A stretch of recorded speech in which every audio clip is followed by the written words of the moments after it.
It's never easy to say goodbye, even if the thing you're saying goodbye to is a piece of military equipment.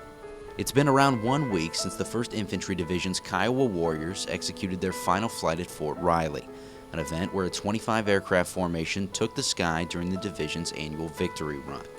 The purpose of the flight was to send out the airframe in style, after the Army announced it would be replacing the Kiowas with the AH-64 Apache. Being up there as part of a flight of 25 aircraft, with every single person all focused on a task at hand and making sure that they did everything they could to ensure that it was successful. That's really special. The opportunities to be a part of something like that is really pretty exceptional. If Beyer seems nostalgic about the experience, it's for good reason. Like many of the pilots involved in last week's flight, he spent the majority of his military career training on the Kiowas, meaning the final flight was an emotional goodbye, as the Army parted with over 3 decades of aerial history, and the soldiers parted with something that had become much more than just an airframe.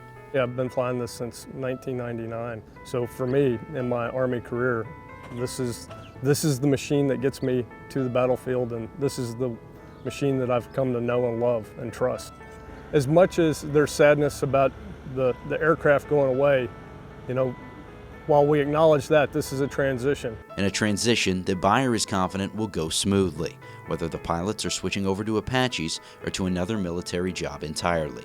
There's just a different mentality within the Cav, and I think that's why last week went off as well as it did. We've already had a lot of transition in our unit for people over the last couple of months.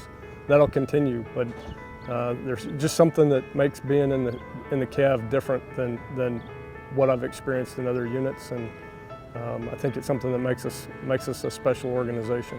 For more information on the Kiowa's final flight or on the nation's 1st Division, check out the Big Red One on Facebook or follow us on Twitter.